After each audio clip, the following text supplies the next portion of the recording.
Bom dia a todos. Obrigado por estar presente ao nosso evento. Good morning for all. Thank you for joining us today. We are going to resume the conference in the second day of the event. It's an honor for me to introduce Professor Manuel del Pino from Université, United Kingdom. He will talk about singularity formation for the Keller-Segel system in the plane. Professor Del Pino has many outstanding papers in many subjects about brew-up in Keller-Segel system, layered solution for line Kane equation, bubble solutions, and among them, I would like to mention one of famous paper, which is in collaboration with Patricio Felmer about local mountain path theorem. Welcome, Professor. Thank you very much. I would like to thank Olimpio, Gustavo, and the organizing committee for the invitation. I'm very happy to participate in this event. So I will try to share the screen now. Sorry, let me go. Okay, can you see my screen now? Yes. Okay. So what I would like to speak today is about the parabolic problem that has this type of concentration phenomenon, which is similar to many things that we see in elliptic equations, right? Like problems with small epsilons and so on. And here the parameter, rather than a parameter, an explicit parameter in the problem, an explicit concentration parameter, what I would like to speak is about a situation in which what we see time playing that role, okay? So the problem by itself doesn't have any parameter. It has the variable time, which acts together with other characteristics of the problem in that direction. So what I would like to speak about is on the concentration phenomena in the form of singularity formation for the Keller-Segel system in the plane. This is a joint work with Juan Dávila, Jean Dolbeau, Monica Musso, and Yun-Cheng Wei. So different results with different authors. But let me start to introduce you to the system. The system is what you can see in the screen. It's a heat equation, a nonlinear heat equation, semi-linear heat equation, where you have this drift term. And this drift term essentially indicates that there is certain bias in the way the solution U distributes, towards the direction where V grows the most, the second variable V. And the second variable V is nothing but the Newtonian potential, which is given by this formula here. Let me tell you the interpretation that this model has. This is a classical model in chemiotaxis. Chemiotaxis corresponds to the motion of a population of bacteria, typically, right? Which on the one hand includes standard diffusion represented by the heat operator, however corrected by this non-local drift, which actually indicates a preferred direction to which the particles want to move, and which is simply a weighted average, okay, of the population density, which is represented by U, at each point. Okay, so the more chemoattractant, okay, the V is the concentration of the chemoattractant. If we are in a region where there is more chemoattractant, then the bacteria will want to go in that direction. Okay, so it's a very pretty model, in fact, because it has a lot of interesting phenomena associated. Let me tell you some basic features of this model. First of all, this parabolic problem is, well, it is a system in reality, right? It's a system that couples, say, a heat type operator with an elliptic equation, simply Poisson's equation, right? And it has a divergence form, and therefore, typically, unless something strange happens, okay, there is conservation of mass. In fact, if you simply integrate and use divergence theorem, okay, if it turns out that if you have sufficient decay at infinity, the solution and its gradient, space gradient, then the mass is constant. D over dt of the mass, okay, is equal to 0. Okay, it has a very nice feature of this problem because of course this property is also valid for heat equation, right? And however, this is a nonlinear problem, and this nonlinear problem has this very interesting feature, which is the second moment identity. The second moment identity says that if we call M this mass, which is preserved in time, the integral of u in x, yeah. And if you compute the second moment is simply the weighted integral with weight x squared. Yes, this is the usual. So it's a measure of the dispersion, of how dispersed the population is in the plane, yeah. Then you arrive to this identity. The derivative in time of the second moment is 4 times the mass times this factor, 1 minus m over 8 pi. Okay, the formula perhaps sounds a little bit mysterious, so I would like to explain you, if you are not familiar with it, where it comes from. The second moment identity can be derived in the following way, at least formally under, sufficient regularity and decay at infinity. Well, the derivative of the second moment is simply the integral of the right-hand side against x squared, and then we played a couple of integration by parts. I pass the Laplacian to the x squared, and I get Laplacian of x squared, and this is just 4, because I am in R2. This is 4 times the mass, simply. This is 4.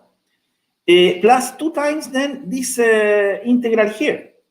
Now, this integral here, if you do some ingenious trick, and I recall that V is the convolution of the fundamental solution of the Laplacian with U, which is this, okay? Then we get that the integral here is actually equal to this, 1 over pi times double integral. We have a double integral because the convolution carries an integral too, times this guy here. However, when we look at this expression, we see a symmetry in x and y in this expression. If you take into account the symmetry obtained by exchanging x and y, and then you simply add the results, okay, then you see that this quantity here is in reality 1/2 of the quantity here. And here I have x minus y times x minus y, which is x minus y squared, so this guy here is just 1, you see. And what we get is the square of the mass. The square of the mass divided by 8 pi, and therefore the second moment identity is therefore proven. Okay. Okay. Let me tell you, in the usual heat equation, in which the population is simply dispersed, right, in a kind of uniform way in all directions, you simply see 4 times m. Yeah. And in this thing, in our setting, instead, we have this nonlinear effect, m squared over 2 pi. So this formula says some interesting stuff. For instance, it tells us that, okay, that if the initial second moment is finite, then I integrate it, and then I get this formula. Second moment at time t is the initial second moment plus this object. But look at this object. This object, if m is bigger than 8 pi, then it turns out that as time increases, yeah, this term becomes eventually negative, and well, it's always negative, but if t is sufficiently large, the whole right-hand side will be negative. On the other hand, maybe I should emphasize that I only care about population density, so I care about positive solutions here. Yeah. Then the whole right-hand side is negative, and then you arrive to a contradiction. A contradiction with what? With the fact that the solution is defined and smooth for large times. Yeah. So therefore, if the mass is bigger than a pi, the solution cannot remain smooth beyond some finite times. There is finite time blow-up. Okay. If the mass instead is equal to a pi, we have this funny property, okay, that the dispersion is in reality preserved. Yeah. Second moment is constant when m is equal to a pi. This mysterious number a pi. And if m is less than a pi, the behavior is more like heat equation. Remember that in heat equation you just have 4m. Okay. If m is less than a pi, in fact, the solution, the second moment grows linearly in time, while the mass is preserved. Therefore, the solution somehow goes to zero, dispersing in a kind of uniform way. And this is the effect of pure diffusion, precisely.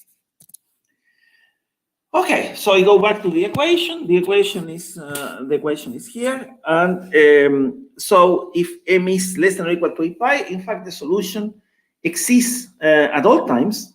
Yeah, this can be proven.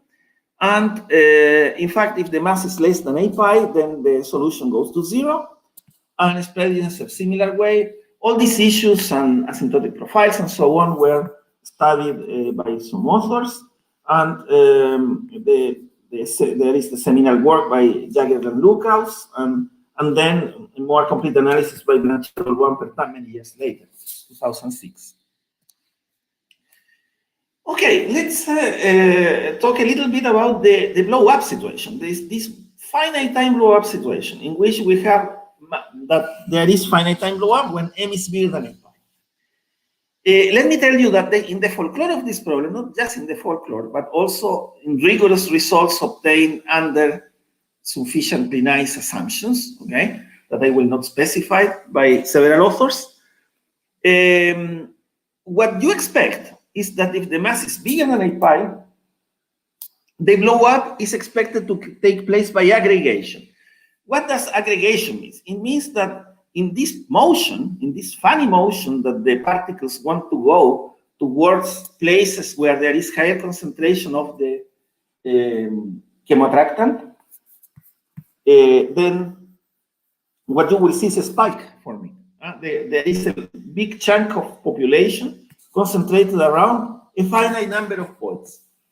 And in fact, the mass around each of these points should be at least asymptotically at least a pi. So this is the situation that we expect. This profile should be more or less similar and with equal masses or approximately equal masses. Yeah, but anyway, but this is just folklore for the moment. And let me tell you what is it actually rigorously known. Known is only the radial case, okay? Or known rigorously at least. In the radially symmetric case, there are examples, okay, of blow-up with precise asymptotics and mass slightly above a pi. This was first found by Herrero and Velázquez, and then other works by Velázquez, and more recently, Raphael and Schweyer. Raphael and Schweyer found not only they provided the construction of this radial solution with blow-up, but also they described very precisely the asymptotic profile, and they also proved a certain form of stability of this blow-up profile. A new method with precise asymptotics was derived by, more recently even, by Collot, Gould, Masmoudi, and Guillen, in which they found precise asymptotics and non-radial stability of the blow-up phenomenon. Yeah, of the blow-up, the finite time phenomenon. It's in fact quite something. Okay, it's not easy. Anyway, so let me tell you what happens exactly at the critical mass a pi. This is called the critical mass. Yeah, at the critical mass a pi, it turns out that you have a Lyapunov functional. The Lyapunov functional is integral of u times log u minus this non-local operator. In the case of heat equation, you only have integral of u log u as a Lyapunov functional, and that is usually called the entropy. And the entropy is decreasing. Yeah, well, increasing, I should say. It depends on the sign we wish to define the entropy.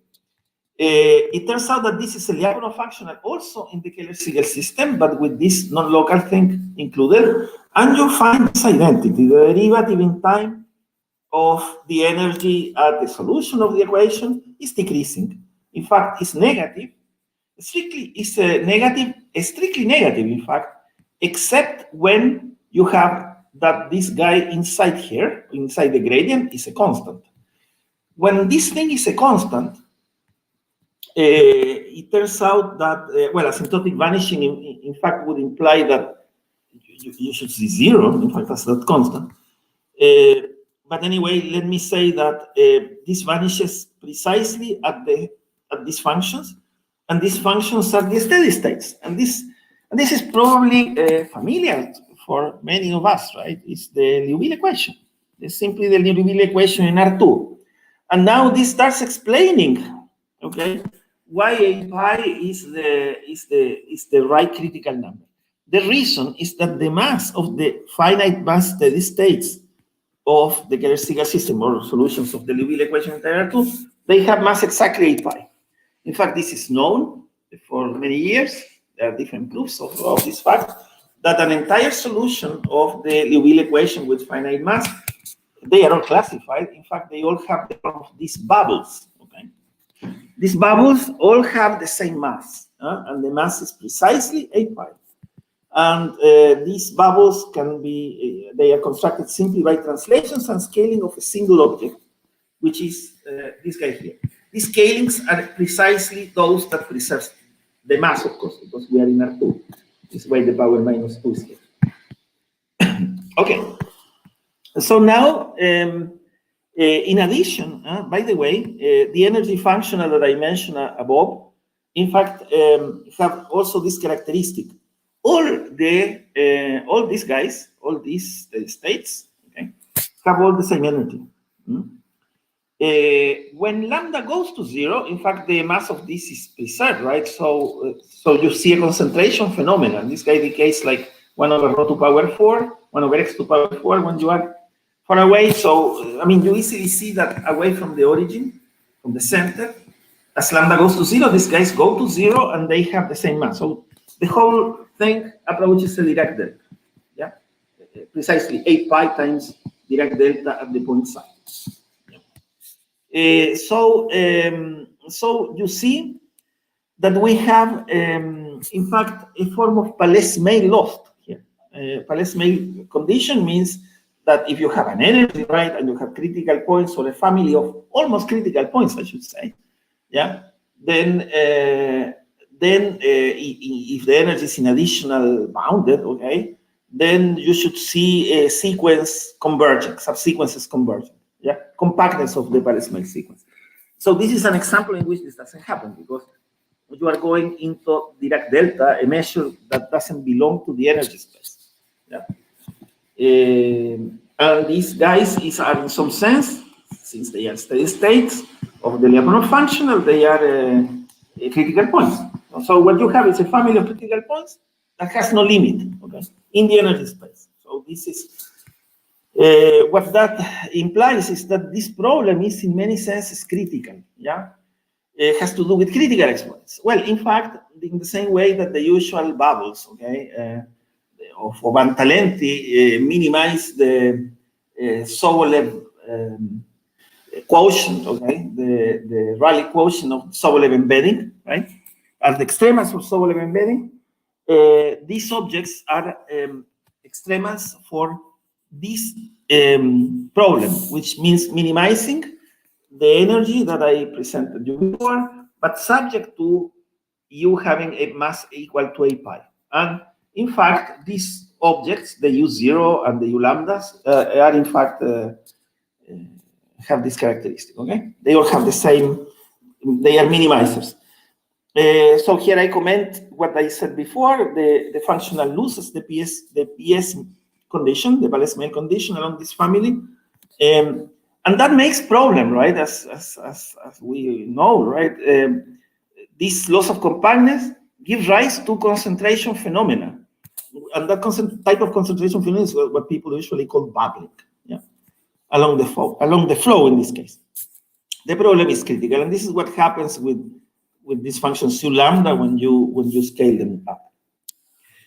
Okay, concerning the critical mass case, let me go back to the Keller-Segel equation and to the case of the critical mass A pi. Let me give you some references, some bibliography. Blanchet, Carlin, and Carrillo in 2012, and then Carlin and Figali in 2013, prove asymptotic stability of the family of steady states under finite second moment perturbations. What that means is that if you consider an initial condition in the Keller-Segel equation, which is a perturbation with finite second moment of a steady state, then eventually, if the mass of this perturbation was A pi, then as time goes to infinity, you approach a steady state. In fact, the same that you start with, okay? So this is asymptotic stability of the family of steady states. So you also have some estimate for rates and so on. And it turns out that if you violate this condition, yeah, at infinity, you have funny oscillatory behaviors. This was already detected by Lopez Gomez, Nagai, and Yamada in 2014. Let me mention now something important, that if in addition to, this is something I didn't mention before, and this is very important. Steady states do not have finite second moment. This is very important. This is in fact a very important. Here you see this U0 guy doesn't have finite second moment because the integral of this against x squared, yeah, you have 1 over x squared, right? But you are integrating in R2. So if you go to polar coordinates, what you see is integral of r dr divided by r squared, so integral of dr over r, and that's a log, and that explodes. So second moment is infinite for these guys. So now you may wonder what happens if I start with an initial condition that has mass A pi, however, finite second moment. And something very interesting happens. You have a blow-up phenomenon, but that happens at infinite time. In fact, these were the first authors detecting this phenomenon, Blanchet, Carrillo, and Masmoudi, in 2008, prove that if in addition to critical mass, there is finite second moment of the initial condition, then the solution aggregates in infinite time. Aggregation means this phenomenon of forming the Dirac deltas at infinity, okay? So this lambda of t goes to 0. Yeah. So in other words, the U resembles one of the steady states, but with the parameter lambda extremely small. So you have this loss of compactness at infinity. Critical points at infinity, somebody would say, okay? And they provide no information about the rate at which this lambda of t, this phenomenon happens. There were some formal computations in the literature that and a rigorous result by Goul and Masmoudi in 2019, in which they provided for the radial case, radially symmetric solution, in which the lambda of t, in fact, that happens is of this order, 1 over square root of log of t. Okay, it's very precise. Huh? It's the only way that this can happen, in fact. Apparently. The stability of the phenomenon inside the radial class is also found by Goul and Masmoudi. And the stability, full stability of the phenomenon was left as an open problem. In fact, their method doesn't apply to that scenario. Okay, let me tell you our result in this setting, in this context, which is a construction that provides also the stability assertion. And that's, in fact, a sort of non-trivial step from the previous works, because it involves the non-radial case. So what we found is an initial condition that we call U0 star that has mass A pi and finite second moment, such that if you consider any initial condition for the Keller-Segel equation, which is a small perturbation of this U0 star and has mass a pi, then the solution has this form. For some point Q, which is, by the way, I didn't mention it, but this equation also preserves center of mass. So in reality, this Q is the center of mass of the initial condition. And what we find is that the U behaves like a bubble centered at that point Q, and the lambda of T has the expected rate.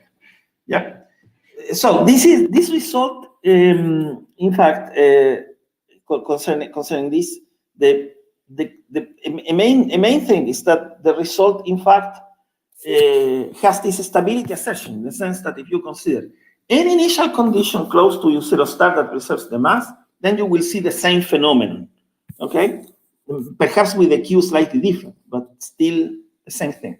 This is why we say that the aggregation phenomena in infinite time is stable. This is what we prove. Let me tell you a little bit about the mechanism or why these mysterious numbers appear, the square root of log of t and so on. Okay, let me tell you where it comes from. So what we look for is a solution of the Keller-Segel equation, which means precisely, okay, this is the Keller-Segel system, precisely making this operator here S of u equal to 0. Okay, so what I want to find is a solution of the equation such that around the origin, let me think of the radial case, just to fix ideas, what I would like is actually a solution that looks like a scaling of the single steady state to 0, where this lambda of t goes to 0 at infinity. And however, I want to find a second moment, so I cannot take this guy as initial condition globally, because this guy has infinite second moment. So what do? I brutally cut it. Okay, I just cut it. I multiply by a cutoff. And since I multiply by a cutoff, I need to multiply by a number alpha slightly bigger than 1 if I want to remain in the class where the mass is a pi. Yeah? And alpha should be slightly bigger than 1 in that case. Okay, how do I choose this cutoff? I choose the cutoff to be 1 up to square root of t. Why do I choose this function square root of t? Because x over square root of t is the natural variable for heat equation, which is the right representative of the problem when you go very far away, in which the nonlinearity becomes negligible. You see, and this is the natural scaling for it. What is called the similar scale. So Chi0 is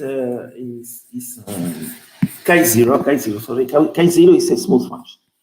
Okay, when s is less than 1, okay, and 0 otherwise. Yeah, and the alpha of t turns out you can compute it explicitly. In fact, it's 1 plus some number of the order lambda square over t. Lambda, I remind you, is something I have not found yet. I would like to tell you how to find it, at least formally. What I will do in order to find the value of lambda is that, because what I would like is to find a solution close to it. Let me tell you that, well, maybe I cannot find an exact solution, but at least I should be able to improve the approximation, right? To make the error associated smaller, meaning that. Okay, let me consider a correction of this type. I will simply make a correction of the form local around the concentration point, measured in the same scale as the bubble. Yeah, a function phi of y and t. Y is x over lambda. Say I consider the case of origin, of course, as my center, and 1 over lambda squared times phi. So let me. I will try to find a correction of this form to reduce the error. And in order to find that correction, I will need certain relation satisfied for lambda. Okay, we compute then for this perturbation of the initial bubble. Okay, the initial bubble, I call it U. I expand it, I linearize around capital U. I get the error at U plus a linear operator, which is this non-local elliptic equation, applied to this phi, and well, minus phi t, the time derivative, and plus a quadratic term, which I neglect for the time being. Yeah. So this linearized operator, let me tell you that when I apply to this 1 over lambda squared times phi, straight phi of yt, then you get an almost explicit operator in y, for functions of y, which is, in fact, this can be written as lambda to minus 4 times L0. L0 is a linear operator that I will introduce next, applied to the straight phi, which is a function of y. And this L0 phi, for applied to function of y, is simply this operator. This operator is nothing but the linearized operator of the Keller-Segel, the elliptic Keller-Segel equation, around the bubble U0. Yeah, V0 here is log of U0, and here Laplacian minus 1 of phi is the Newtonian potential of straight phi. So we will have obtained an improvement of the approximation if we solve, therefore, this equation. Why? Because I have here LU phi and I have here S of U. I would like to eliminate this guy, this part of the error, in order to make the error smaller. In fact, a posteriori, this var phi t, okay, is better. It's nicer, it's smaller. Okay, so what would I like to find? I would like to perturb by something with, in fact, finite second moment. So I better perturb in such a way that you decay more than power 4, right? Very far in the remote regime. In order to find a solution to this elliptic equation, this is an elliptic non-local equation because L0 phi involves Laplacian minus 1 of straight phi. You don't see it, however, this operator is, in fact, you don't see it directly, but this second order operator in reality is a fourth order operator in Laplace minus 1 of phi. You can think of it then, this as a fourth order equation. In order to solve the equation, you can actually act in a rather explicit way in the radial case, for instance. If you have a radial case that has this decay at infinity, y to minus 6 minus sigma, then if you assume in the radial case that the mass is 0, okay, then you can actually solve it nicely. You can find a solution to the equation, which can be formulated in 2 steps. You found first this function g, because the operator L0 can be written as a divergent form operator. In this g, which is a non-local operator in straight phi, you find explicit formula for the g, which is nice only if you can exchange the limits rho and infinity. And eventually what you find is that the psi given by Laplacian minus 1 of phi is solved using the linearized Liouville equation. And the linearized Liouville equation is something you can only solve when you have orthogonality of this with respect to the kernel, right? And to the kernel of the Liouville operator. And the kernel of this guy in the radial class is the generator of dilations. The generator of dilations is nothing but this guy here, yeah?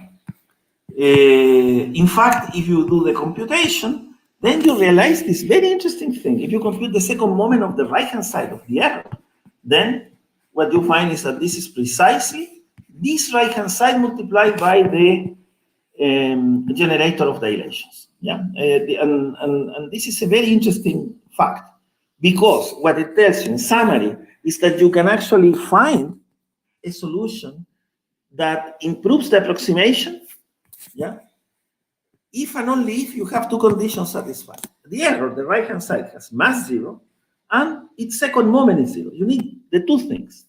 So in that scenario, that means that you can solve this equation down here, L0 phi plus lambda power 4 times S of U, which are the conditions that in order that we improve the approximation.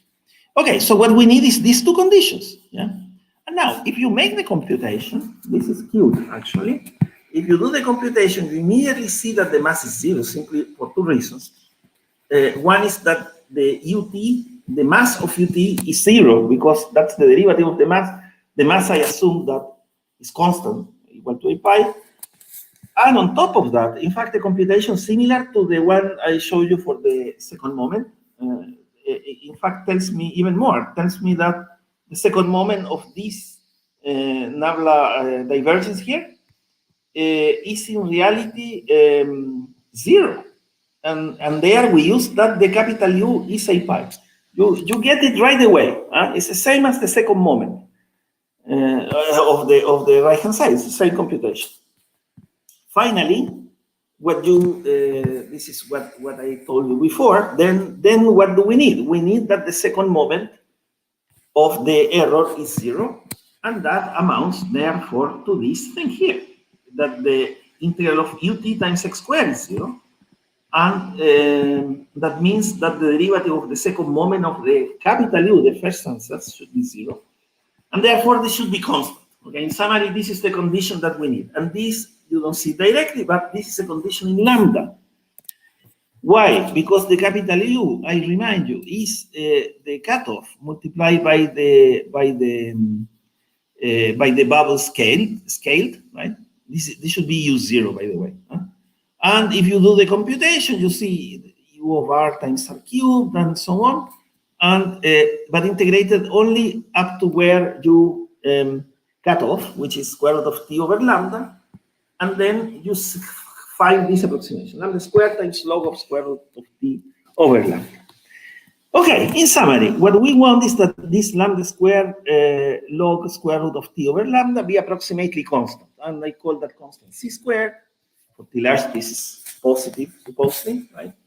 And I find then that from this identity, that at main order, lambda of T is as I wanted, okay, a number constant over square root of log of T. This is the formal derivation. Now, the true proof is in fact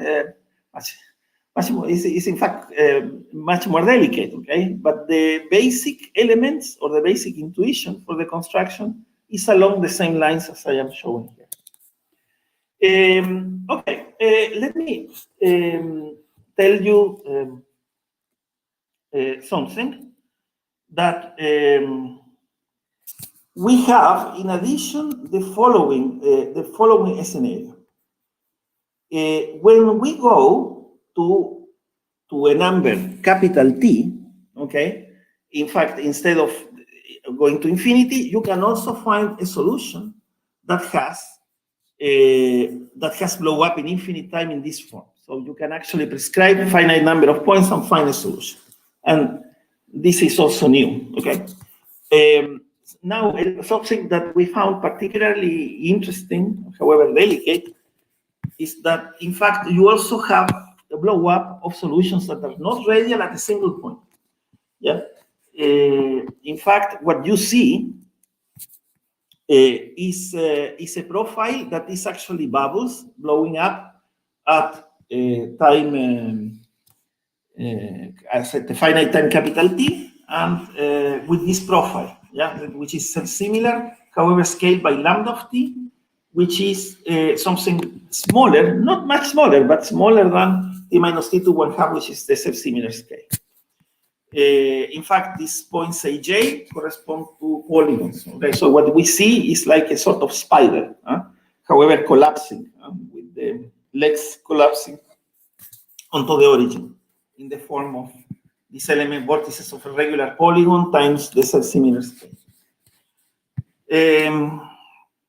This you can prove rigorously with the same method that we developed, and this was previously found formally by Seki, Sujiyama, and Velázquez in a number of years ago. Okay, let me briefly mention a related problem, which is the harmonic map flow. In fact, the methodology that we use in the constructions is very similar to something we did previously for the harmonic map flow. The harmonic map flow is this parabolic problem. It's a nonlinear parabolic problem, local, not non-local. However, they use vector value. The U is in S2, which means that has absolute value 1. Yeah. In fact, this is also the gradient flow of an energy, which is just the Dirichlet energy. Yeah, it's the integral of gradient U squared. Remember that this is a vector value, not scalar. Okay? This is why this Lagrange multiplier here appears. So what you have is that this is a Lyapunov functional, the energy is decreasing. In fact, you find some class of interesting minimizers for the energy, non-trivial minimizers, I should say, because constants are minimizers of the energy. However, you can also find this very interesting guy, which is the so-called one-rotational harmonic map, which is nothing but the inverse of the stereographic projection. Okay. By the way, you may perhaps recognize the formula. Okay, concerning blow up in finite time, it is known that it is type 2, which means that it can only take place at isolated points, however, with a rate which is not the self-similar rate. Okay, and there are many works connected with this by people in geometric analysis. In analysis and geometric analysis, some of the names involved are here. Also, there is the issue of continuation of the blow up and so on, a lot of things. However, very few examples were known. In fact, only radially symmetric examples and with techniques that were very, very difficult to generalize, maybe not possible to generalize to the general case, to the non-radial case. Essentially, our main result here is that if you fix any finite number of points of the domain and suitable initial and boundary values, then there exists a solution with simultaneous blow-up at all those points with a profile resembling a translation, scaling, and rotation of these one-rotational maps. Yeah.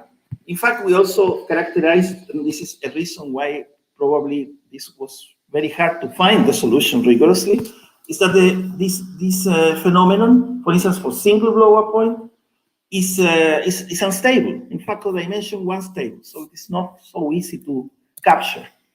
Anyway, I just very quickly go to with respect to the invariances. The invariances are translations and dilations, but also rotation, because this is also a vector, right? And all these guys have the same energy, which is 4 pi in this case. And our main result for this equation is that there exists a solution that blows up at any prescribed set of points Q1 up to Qk with precisely this profile, yeah, and with these rates, exactly with these rates. Okay, so concerning the picture then is that the gradient square, the energy, in fact, approaches a Dirac delta, okay, plus some smooth function, and with this profile. So the phenomenon is very similar in this problem that actually comes from geometry and the other problem that comes from the modeling of chemotaxis. And in fact, there are a number of very interesting problems of blow-up, of parabolic blow-up, of concentration phenomena in this sense that we believe could be solved using this type of approach. Okay, so thank you very much for your attention. I stop here.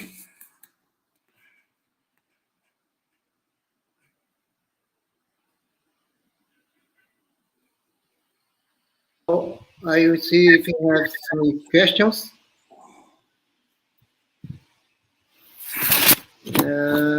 First question. I don't think there. I have one question, Professor Manuel, but not question, but I think it's curiosity. We can do the same for example, for any grade, n equal to 3, changing log by one other. Yeah, this is in fact, hello. Yeah, this is in fact a very interesting question. In R3, there are a number of issues. In fact, this second moment identity, the preservation of mass holds, this is true, but nothing like second moment identity, in fact, holds. So it is less clear the presence of a critical mass. And in fact, the only examples known, there are examples of radial things, of radial blow up by Supplé, Winkler, if I remember well, in which they find in R3 blow up, however, for initial conditions that doesn't have finite mass. The reason is that the radial profiles don't have finite L1 norm, okay? The solutions of Liouville equation in R3, the radial solutions, don't have really finite mass for e to the u. And however, we strongly believe things can be done. right now I am working with a student with which we are trying to produce examples of solutions that concentrate on a circle, yeah, with the two-dimensional profile, and where the circle itself is shrinking in at a self-similar rate. So we believe that there are examples of non-radial solutions with initial finite mass and with blow up at the point. The only rates known so far are self-similar, so are only type 1 blow up. However, we believe in the non-radial universe we can find in 3D this setting. So thank you for the question. It's a good issue too. Thank you. Thank you. Mm-hmm. Is there more question? Let's see. I think I don't know. I don't have it more. Oh, okay. Thank you, Professor Manuel. Thank you very much. Thank you very much for Olympia. Thank you for the invitation and your attention. Yeah, appreciate your being here. Okay. Thank you. Thank you. I will invite everyone to the next talk in 15 minutes. I think Professor, next talk, I forgot. Ponce, Professor Ponce. Bye for now.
Hello, good morning, everybody. My name is Augusto, and now I am a professor, an associate professor at FISCAR. For me, it's a great honor to introduce Professor Augusto Ponce, who was, for me, who was his PhD student, and he is from Université Catholique de Louvain, from Belgium. His interests are mainly nonlinear partial differential equation with measures and Sobolev maps. Having the book Elliptic PDEs, Measures and Capacities, a winner of 2014 EMS monograph award, one of his masterpieces. Today, he will talk about his recent researches, and the title of the talk is The Uncharted Territory of W of One Sobolev Space. Welcome, Professor Augusto. Okay. You have 45 minutes. Please, the word is yours. Okay. Thank you very much, Adilson, for this introduction. And it's a great pleasure to be with you, even if not physically. But it's I'd like really to thank the organizers for this very kind invitation. So let me explain now the subject of my talk. And actually, you're going to see it's a joint work with Daniel Spector. We've been collaborating for several years now on this field, and I'm going to talk about some work we published last year.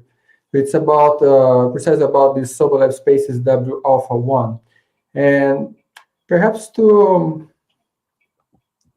let me see. Okay. You can see that. So the starting point, for instance, from my talk is the fact that I'd like to decompose a function, a given function, in terms of as a difference of positive functions.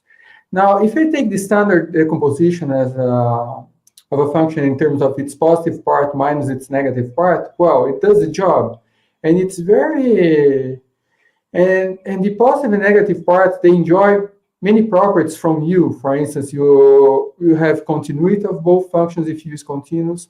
You have measurability of them if U is measurable. And they also share the W1P property. It means the fact that if U belongs to the Sobolev space W1P, then both U plus and U minus also have this property, and they satisfy this inequality. This is kind of thing standard everyone studies in first courses, on first lectures on Sobolev spaces. But now the question I'd like to move forward and not stick to the space W1P. And the point is that if you start to increase the number of derivatives, you run into problems, and you don't need to increase very much. If you go to second order derivative and you realize that the functions U plus and U minus, they're not well suited anymore to give this kind of decomposition as a difference of positive functions. For instance, if you take just U of x equal to x, just the identity, and if you take the positive and negative parts, they don't belong to W2P anymore, even though x is the function is even smooth. So it's a little bit upsetting that you cannot rely on these functions anymore once you go to higher order derivatives. Even for order 2, you already have this problem. Okay, so perhaps the problem is just the fact that you have the fact that the positive and negative parts are just Lipschitz, they're not smooth. So a way of decomposing a function U in terms of a difference of positive functions. Okay, we can move to smooth composition. So instead of taking the positive part with just Lipschitz, well, it's not well suited. So let's move to a smooth function. Of course, if you know that U is smooth, H of U is smooth, and H of U minus U is also smooth, so it's fine. But if I take a legitimate W2P function, it's not that easy to see what's going on. So let me take just a smooth function which is larger than t plus. So to make sure that the h of u, that both pieces are positive here. So what happens now in this case, if you go to the case W21 first, W21, let's not take the W2P in general. I'm going to consider W21 first. And if dimension is sufficiently large, d greater than 2, because otherwise the function is continuous. And Bourdeau, he proved in a very nice paper that appeared in Invenciones, he proved that h of u, the composition of a W2 function with a smooth function is W21 if and only if the second derivative of h is a 1. You see, there is an if and only if.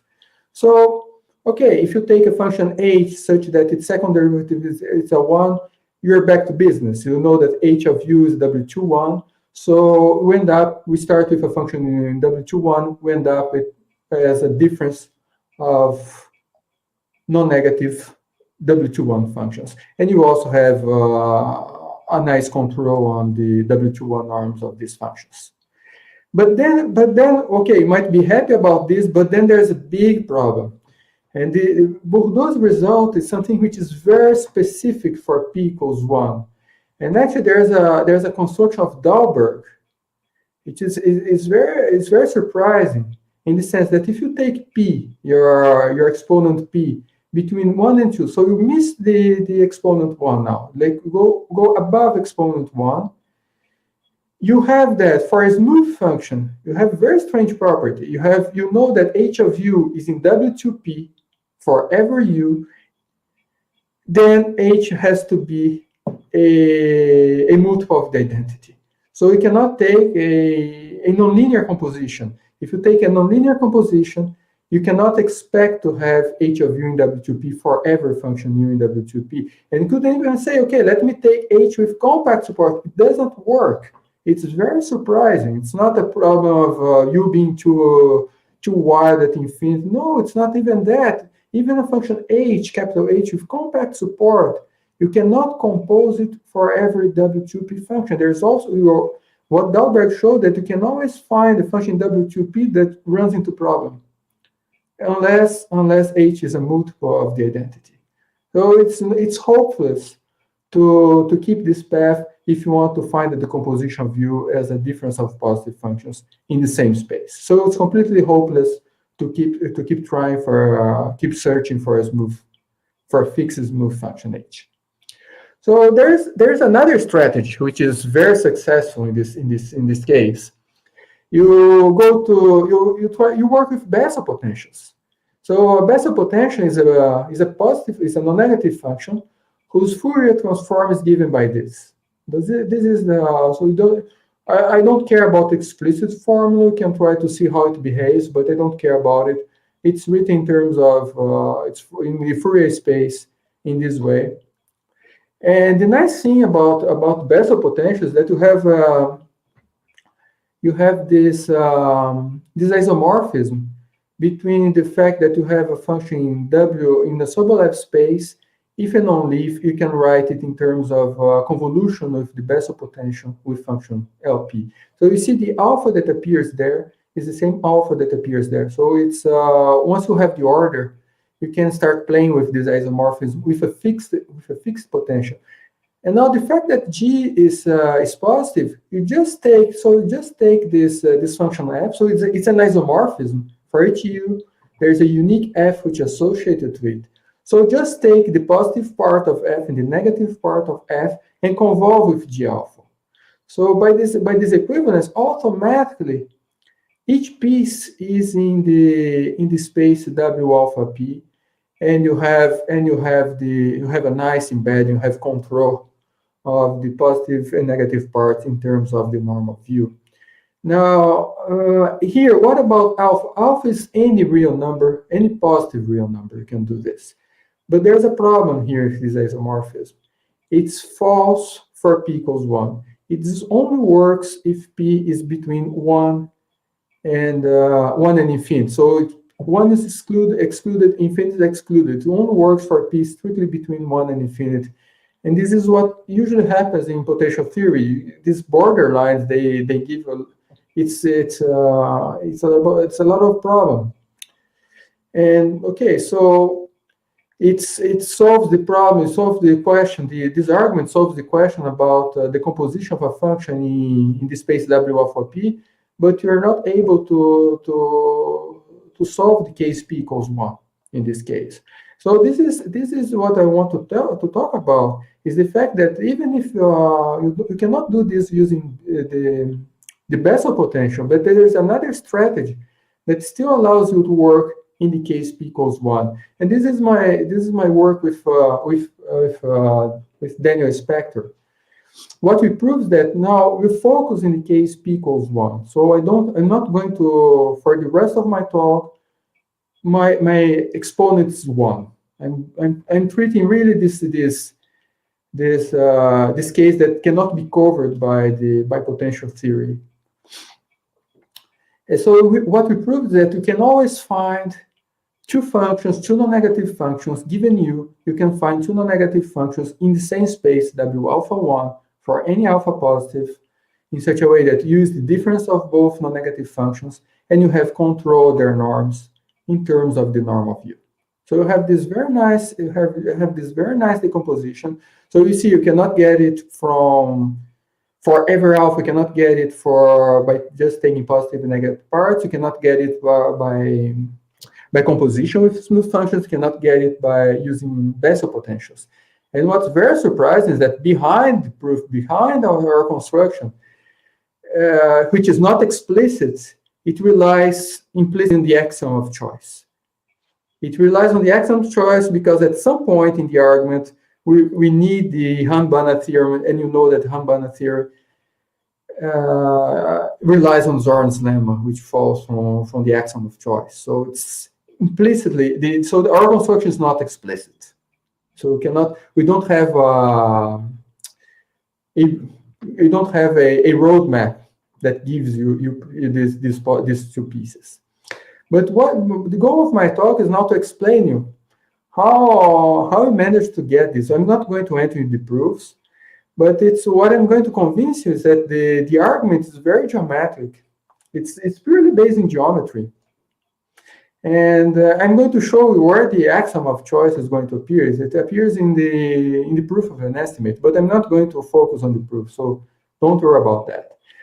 So perhaps just to make you comfortable about these spaces. So if you take alpha between 0 and 1, you have this definition of the Sobolev, at least the Sobolev semi-norm W alpha 1. You take this different quotient to the exponent alpha plus d. So more or less, the d that's here, it's a singular measure. It's a non-finite measure. So it's in some sense you're taking a limit, and you're doing this at the order alpha. But this definition is just for alpha between 0 and 1. If you want to go to higher order, you need to take derivatives, and you do it accordingly. So you're asking for instance, for alpha between 0 and 1 and 2, you take derivative, and you ask the derivative to be in the corresponding space with alpha minus 1, and so on. So you define it accordingly. So you have this semi-norm, and then you can define the norm just by adding the L1 norm to it. Okay. So this is the Gallardo semi-norm of W alpha 1. So I'm going to remind you to recall in my slides there are quite a few slides here, but it's most of the time I'm reminding from it's a reminder for previous slides. So the goal was to get this. And I'm going to show you what's the main ingredient that appears here. I'm not going to prove anything, but the main ingredient is what's called a strong capacitor inequality. So a strong capacitor inequality. What does it say? So if you take a smooth function with compact support, so what we proved, which ends up giving which boils down to prove this decomposition, is that when you integrate, you take You take a smooth function and you look at the upper level sets of this function, and you look at its capacity. And if you look at its capacity and you integrate, you have a control in terms of the W alpha 1 norm. So my talk is to convince you of to explain you why we call this a strong capacitor inequality, what's the analogy with things that you already know from measure theory, and also connection with and how geometry enters into display. But I'm going to stay on the surface of the presentation. So first of all, I'm going to focus on the strong capacitor inequality here. And so I'm explaining here the case P equals 1. The case for P greater than 1, they have already been proved many years ago by Mazia and David Adams. So it goes back already, the first forms of this kind of strong capacitor inequality goes back to the 70s. But the case P equals 1 was missing in the puzzle. This was the only missing case that couldn't be solved up to now. So, okay, this is the reminder of what the strong capacitor inequality is. But since there is a capacitor, perhaps it's a good idea to explain what the capacity is about. So we have the classical capacitor that comes from potential theory. But here we are interested in the capacitor that's associated to the W alpha 1 norm. So how is it defined? So if you can define it first for compact sets, and then you can extend it to open sets by irregularity, and then you generalize to general sets. But if you want to start with compact sets, you just look at all functions which are greater than or equal to 1 on the set K with compact support, and you look at its energy. You look at its W alpha 1 energy, and the capacity is the infimum of these energies among all functions which are greater than or equal to 1 on the set K. So this is how you define the capacity. And there are also variants of this capacity. You can also here I define with the norm, but you can also use the semi-norm, and that's the capacity alpha 1. There's a difference. The homogeneous one, it's very nice because it has a homogeneous behavior in terms of balls, in terms of scaling. This one doesn't have this property. So it depends on the context. But the advantage of using this one is that you can have an estimate for every alpha. If I move to the homogeneous one, the estimate holds for alpha up to the dimension of the domain, which is D in this case. Okay, so this is the capacity. Perhaps I'm going to explain first why you talk about strong capacitor inequality. Of course, if I mention strong, it means that there is a weak one. So let me explain you first the weak one. So the trick is the following to understand the weak one. The weak one was the very first one that appeared, and and you can get it very easily. So, for instance, easily if you're in the nice setting, for instance, let's go to the W11. So W11. Imagine I want to estimate the capacity of this set. Well, the easiest way of estimating the capacity of this set is to use phi itself as a test function. See, the phi is already greater than or equal to 1 on the set. So if you have already a very simple inequality just by using phi. And if you use a scaling, so if you want to estimate the set where phi is bigger than t, you just apply the previous one to phi divided by t. So you get this estimate. And this is what is called a weak inequality, weak type inequality. So weak capacitor inequality is this one. So I gave you the proof for W11 because this works nicely. If you go to other orders, you have to be a little bit careful because the absolute value is not smooth. You can still cheat a little bit in W11, but in higher orders, this argument doesn't work.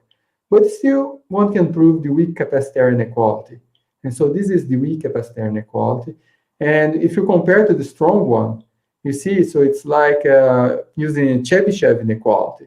So the strong inequality implies this one because you just integrate from t to infinity and then you get the estimate. So that's how it works. So this is far better than the weak one. The weak one, you see, it's you can get it for free. Now let me explain an analogy. So now that I explained why we talk about strong, because there's a weak, there is an analogy between the strong capacitor inequality and things that we already know from measure theory, and specifically the Cavalieris Principle. So let me talk about that. So what is the Cavalieris Principle? Cavalieris Principle is the fact that you can compute the integral of a function by looking at its superlevel sets. So look at the superlevel sets and measure these sets. So you consider a measure, and now if you integrate from 0 to infinity, you recover the integral of the function phi with respect to that measure. So you see, this is Cavalieris Principle. And now if you compare to the strong capacitor inequality, you see a sort of, so you have the measure, the capacity here, it's playing the role of the measure. And what you have in the right-hand side, so instead of taking the L1 norm, you get something which is intrinsic to the quantity you have here. So you have the capacity, so it becomes the energy. Of course, you cannot expect to have an equality, but you have this inequality. So, but I like very much this analogy between the strong capacitor inequality and Cavalieris Principle. It's very interesting that you have sort of replacement of capacity by the measure, and you get this thing. It's very curious. And so you have this Cavalieris Principle, but it's interesting to think about Cavalieris Principle also as a way of defining an integral, because actually we talk about this integral here, but actually you can define it by what you have in the right-hand side. So you see, if you're given a measure, imagine that you develop a measure theory on the half line. You know how to integrate functions, measurable functions on the half line. So you can define the left-hand side just by using what you have on the right-hand side. And this is something that motivated Choquet. It was around the 50s and 60s. To define what we call nowadays the Choquet integral. Of course, Choquet, he was very modest. He wouldn't call this integral. He defined as his integral. But later on, people start talking about the Choquet integral. And the Choquet integral, we can define it for actually any set function where you... in set function Borel sets, for instance, and which are monotone. So in particular, the capacity is not, it works fine for that.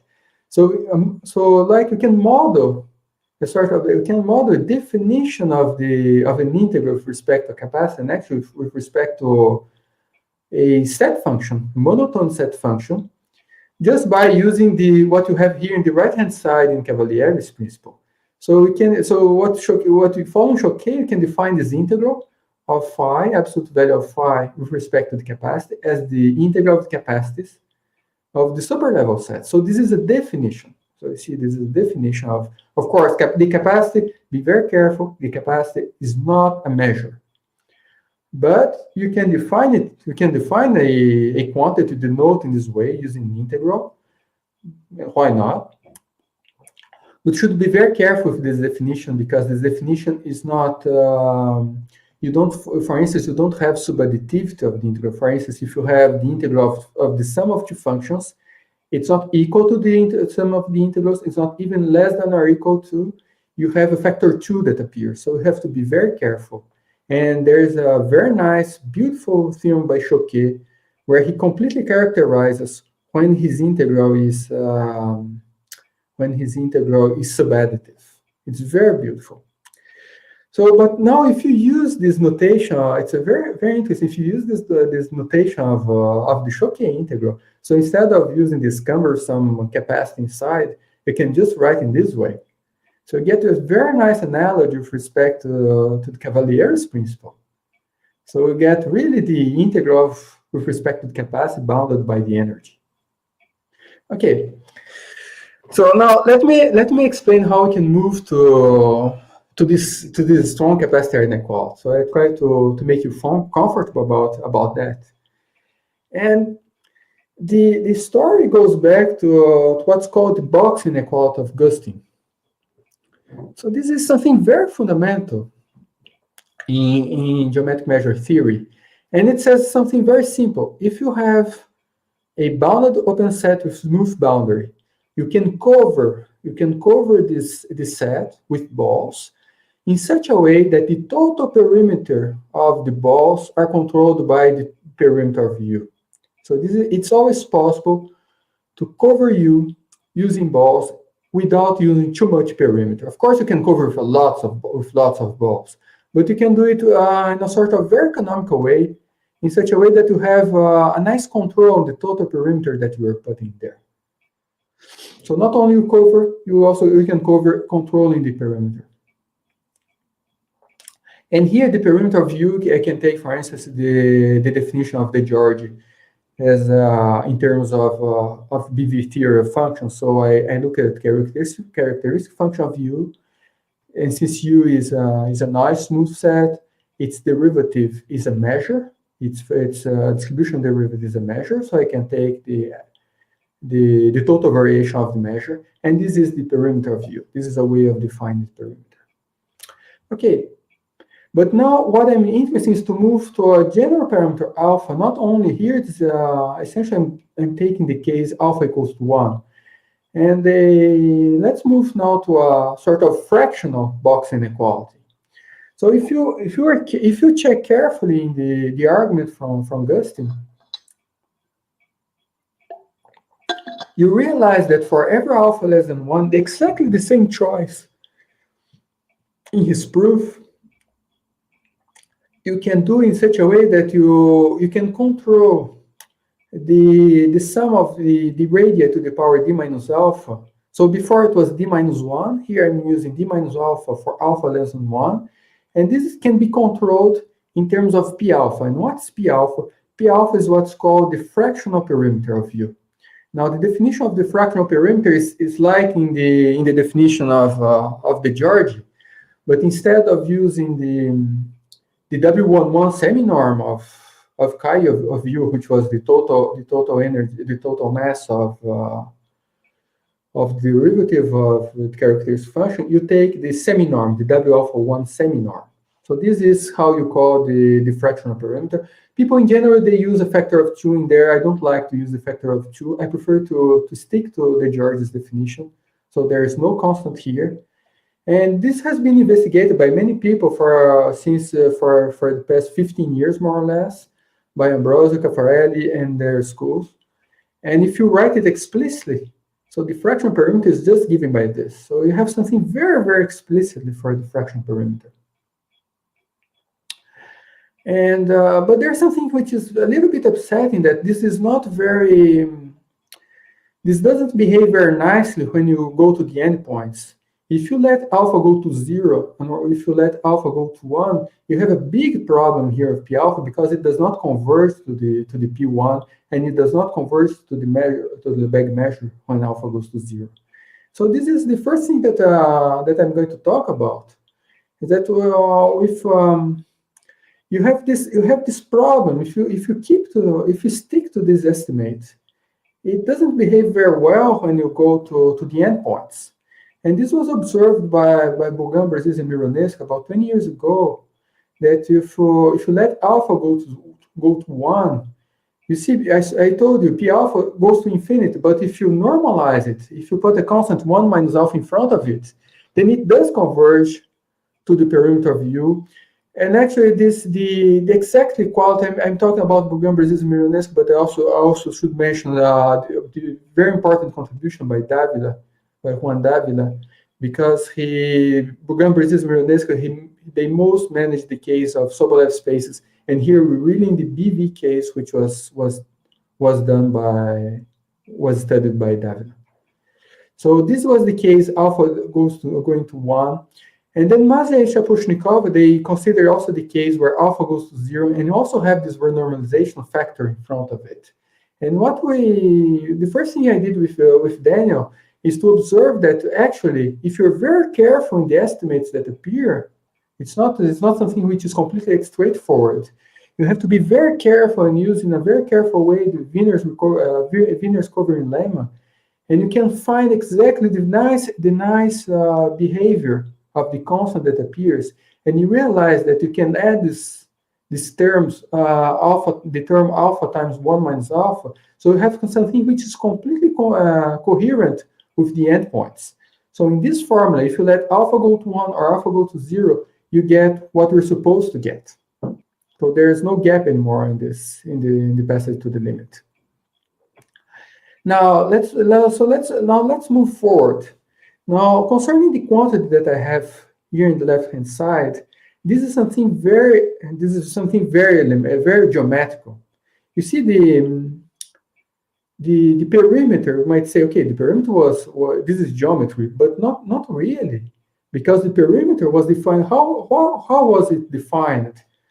Well, the way I explained to you for alpha equal to 1 and especially for alpha between 0 and 1 was defined in a functional way. It was defined in terms of a semi-norm of characteristic function. This is for me, this is function analysis. This is not geometry. There's nothing to do with geometry there. Even definition of P1 by De Giorgi, there's no geometry there. This is analysis. But what you have here in the left-hand side, this is geometry, because you're talking about balls. You're talking about dimension of balls. You're taking the dimension to be d minus alpha. So this leads us to very natural to look at the Hausdorff measure, and what I prefer, the Hausdorff content of dimension d minus alpha. Now, the Hausdorff content is something which I like very much, and it's actually I prefer the Hausdorff content with respect to the Hausdorff measure, because you can define it in one shot. The Hausdorff measure is painful because you have to define in 2 steps. First, you cover the set by small balls, and then you have to let the size of the balls go to 0. But the Hausdorff content, the difference that you have no restriction on the size of your coverings.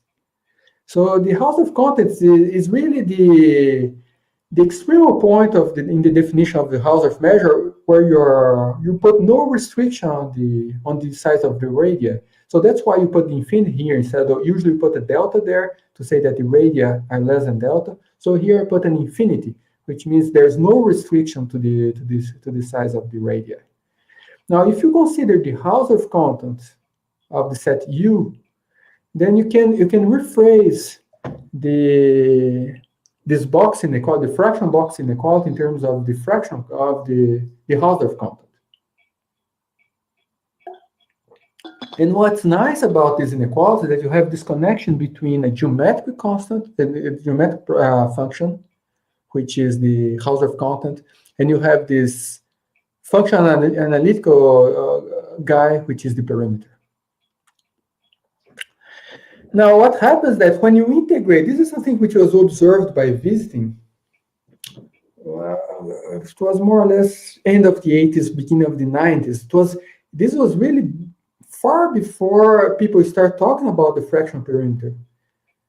And what Visiting observed is that if you take, well, Visiting didn't have he didn't talk about the fraction perimeter. He really worked with the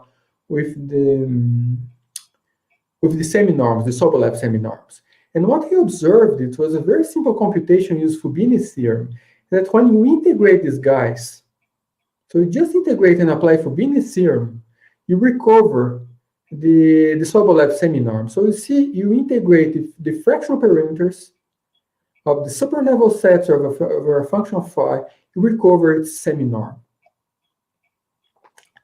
Now, if I remind the inequality I proved with Daniel Spector, now if you integrate both sides with respect to your parameter t, you just plug in these upper level sets of a given smooth function phi. What you get is this inequality. You get this estimate. When you integrate from 0 to infinity of the Hausdorff content, you have this estimate with this constant terms of alpha and now 1 minus alpha. And this strategy, it's I think people sometimes forget about it. But if you consider the case alpha equals to 1, actually this was the way that Federer and Mazia, they proved the Gallardo-Nirenberg, the Sobolev inequality. In fact, what happened, the Sobolev inequality, there was a missing case in the Sobolev inequality in W1P, was the case P equals 1. For the same reason, it was the case P greater than 1 was based on potential theory, and then you have this case P equals 1 that was missing. And actually, it was proved more or less simultaneous by Gallardo, Nirenberg, and also by Federer and Mazia. And Federer and Mazia, they had this more geometric approach by integrating using the co-area formula. Now, I told you I like very much the Hausdorff content, and the reason is the following: if you compute the content of a ball, just take a ball, and you realize that the content of a ball is just r to the dimension d minus alpha, which means that it's like you're measuring the ball in terms really of the dimension. You see your dimension d minus alpha, and you get exactly the same exponent. And not only that, it's finite, because you see, if you try to compute the Hausdorff measure of a ball, of course, it's infinity, automatically, instantaneously, because the ball is too large for a measure, but not for the content. But you should be very careful that the Hausdorff content is not a measure. So you cannot build a measure theory on the top of it. But there are many interesting, nice things that you can do with that. And if you use the Choquet integral, you can integrate with respect to the content. You just define it in the same way as I showed you for the capacity, because it's a monotone set function on Borel set, so it's fine. So we can define the Choquet integral. Now, but still, you should be careful, because the Choquet integral is not based on measure theory in a straightforward way. But there is a very nice trick to move back to the traditional measure theory. And the idea is the following: is to observe that measure whose measure of balls behaves like r to the power d minus alpha. It's the same thing as saying that the measure is below the Hausdorff content.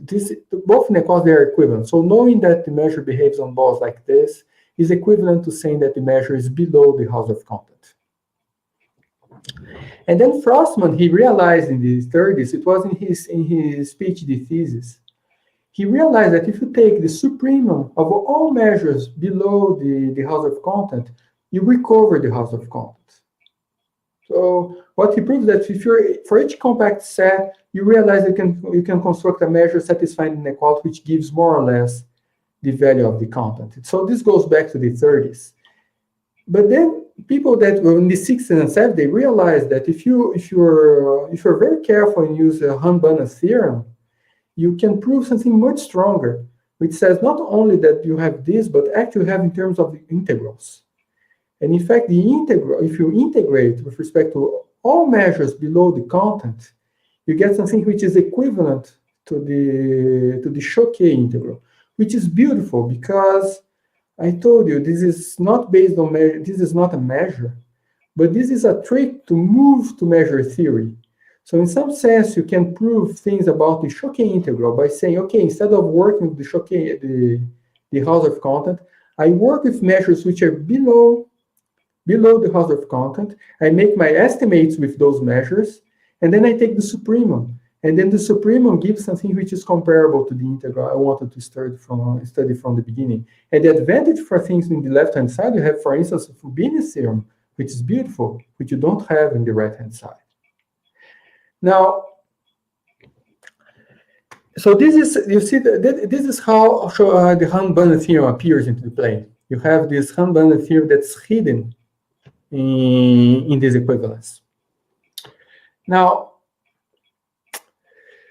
there is now let me show you how you can move to higher dimensions. So let me go back here. There is something that I barely said, but what I've been doing up to now, it's for alpha between 0 and 1. You see, everywhere I'm dealing strictly for alpha between 0 and 1.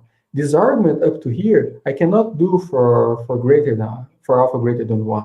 And then there's a very nice trick that was invented by Dave Adams. And it's a very nice estimate from 73. He was still almost a child at the time. And he observed, so if you write in terms of the Choquet integral of the Hausdorff content, that if you integrate with respect to the His potential, so His potential is like integration. So like you're integrating a fact of order, you're taking an integral of order S, and you are taking the integral with respect to d minus alpha. So you integrate with respect to dimension S, and integrate to respect to d minus alpha. And you see, you can combine both and get d minus alpha plus S, which is sort of Bini's theorem. So you have the dimension S plus dimension d minus alpha, and you end up with dimension d minus alpha plus S. And this is very good because thanks to this, we can move to higher dimensions. So instead, we're not strict to the case alpha between 0 and 1 anymore. We can move up and up to the dimension of this space. So this is something which is very useful, this estimate. So it's like a replacement of Bini's theorem in the context of Choquet integral. So what we had was this estimate for alpha strictly between 0 and 1, and we have this constant here. And then if you use this estimate by David Adams, you can get, okay, so I just moved to the Hausdorff content, and you can get the estimate for any dimension, any order, up to dimension d. And I exclude the case of integer orders because what you get here as a coefficient is the distance from alpha to n, which is a sort of correction of the Gallardo seminorm. Actually, the problem is that the Gallardo seminorm, there is a defect in the definition that does not allow you to put the integer in the Gallardo seminorm. But if you put this coefficient, then this observation by Bogambers is in Ionesco, you get the integer orders by this correction. So I'm keeping alpha not in n because I want to have this explicit dependence. But you can, if you forget this dependence in terms of alpha, this also works for integer orders, and this was had been proved by Adams. So what we complete was the picture for non-integer alpha, specifically the dependence on the exponent alpha.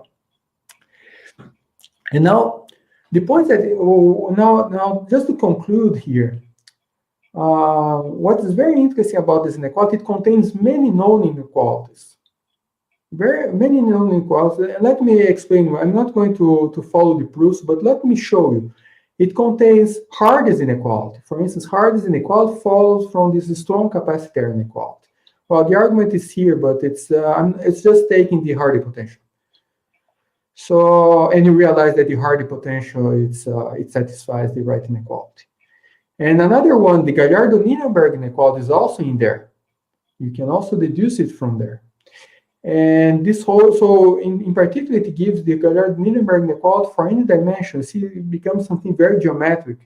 And even the case between 0 and 1, there are several people who worked on it. There's work of Bogambers and Ionesco. They had a proof using the Littlewood-Paley decomposition, very complicated. And then Mazia Shaposhnikova, they managed to find a more elementary proof using the maximum function. But then, okay, but this was restricted to the case between 0 and 1. And there was another proof by Colliard and Lerner using interpolation, and Frank Seringer using symmetrization, and then they get the best constant. But for still in this range. But here I have the proof, but the proof is completely elementary. But I'm not going to spend time on this because my time is almost over. And perhaps just to conclude, is to something that I like very much is to I defined you the non-homogeneous capacity. I told you you can also define the homogeneous capacity. So you use the semi-norm. Don't use the full norm. Forget the one part. Just use the homogeneous part. And the homogeneous part has a nice behavior on balls. You see, like the Hausdorff content. On balls, it behaves like with the same power. You see, you have this exponent alpha, and it behaves like d minus alpha. You see, it's the same thing for the Hausdorff content. See, on balls, they are equal up to a constant. And at least from these identities, you can prove very easily that capacity is controlled by the house of content. And then comes something which is very surprising, is very rare in terms of capacities, that if you use now I wrote now the strong capacitor inequality in general, now for including the integer case, because the integer case, it's also fine. So I just put a constant here. I don't care about the constant now. And if you use this strong capacitor inequality, what you deduce is something which is very beautiful, is the fact that they are comparable. That's something which is very rare. You have something which is purely geometric in the left-hand side and purely functional analytical in the right-hand side, and you have quantities which are comparable. This is very rare. This is the only case where this happens. If you put a p there, this is no longer true. So this is something which comes from like as a gift. So let me, I wasn't planning to explain the decomposition that I explained in the beginning, so because it's a little bit technical, but as my time is over now, so I'd like to thank you, and perhaps I'm going to make a comment. Just it's going to be perhaps the locals will be able to understand what I'm going to say. So let me thank everyone in using the true Brazilian language, which is the Guarani, Aguije. So thank you very much. So thank you, Augusto, Ponce, for the very nice talk. And now we will see if you have a question on the colleagues.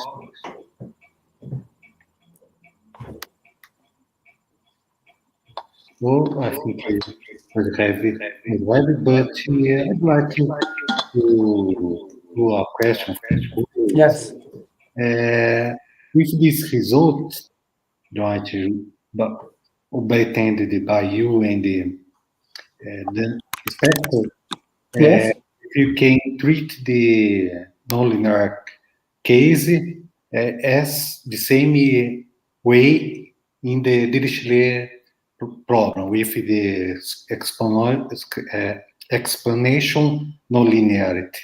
If you have hope to have the same results of extending the Well, this case, let's say that this is something perhaps I should have said not to disappoint anyone. There is no PDE here in this. I didn't intend to have a PDE here in this. So I don't have an application on PDEs specifically in my mind for this talk, for this particular talk. For me, it was really I had this something that was a very legitimate question to understand what was going on this borderline case p equals 1, which wasn't clear for me. And you have the impression that everything was known for all exponents, and then you realize, okay, we start looking at the case p equals 1 and see there's something different and that could be handled. But I don't have a specific application on PDEs in mind in this problem. So I think you answered my question and the other question too, because he asked the same thing. So I don't see more questions. So I'd like to thank again Augusto Ponce for your accepting to do part of this webinar, and I hope we can see you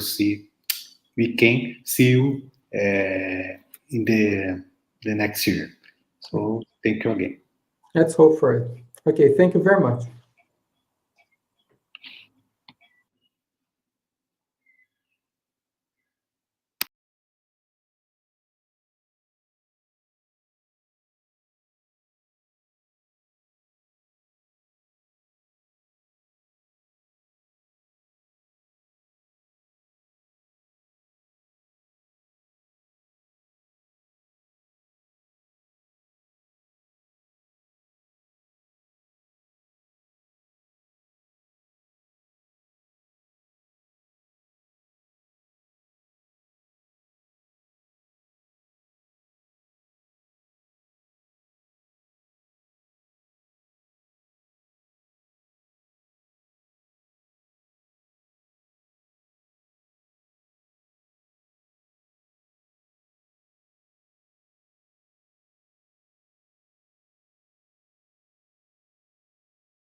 Bom dia a todos.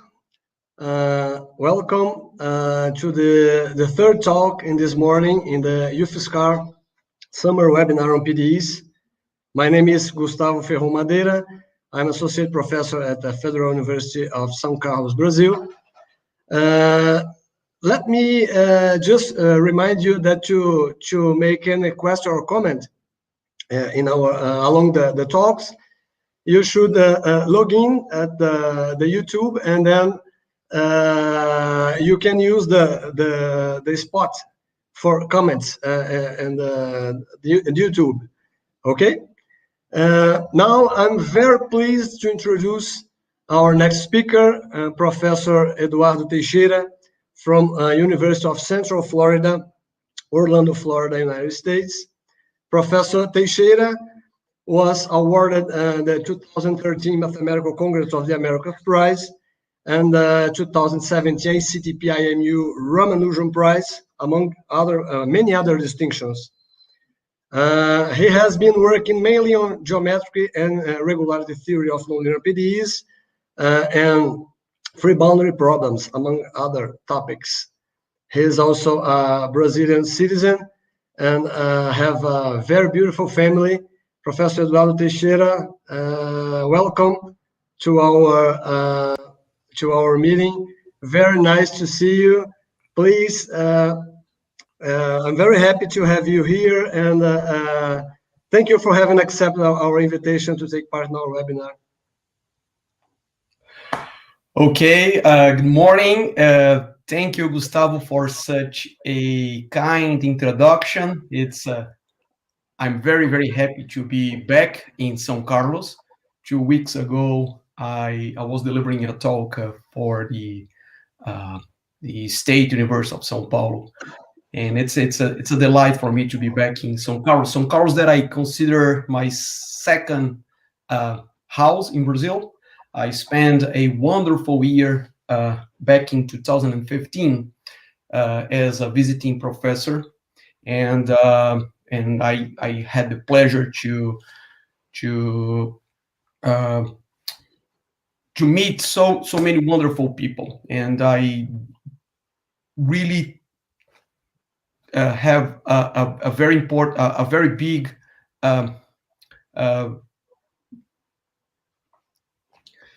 passion for São Carlos. Okay, good. So today my talk is on critical point regularity for quasilinear problems, and as usual, it will be more or less a broad talk instead of being more like a technical talk. So I know that this fellow, the Laplacian, does not need introduction for this crown, but for the sake of completeness, let me introduce what I mean by the Laplacian. So you have a minimization problem. You have the P-Dirichlet integral plus some source function f of x times u. And then if you minimize this among some prescribed functional space, the Euler-Lagrange equation of this minimization problem is the well-known P-Laplacian. Okay, so the P-Laplacian is the divergence of the gradient of u to the power p minus 2 times gradient of u. And if you have a source function f of x, that's what's going to appear on the right-hand side. That's a classical thing that you can do.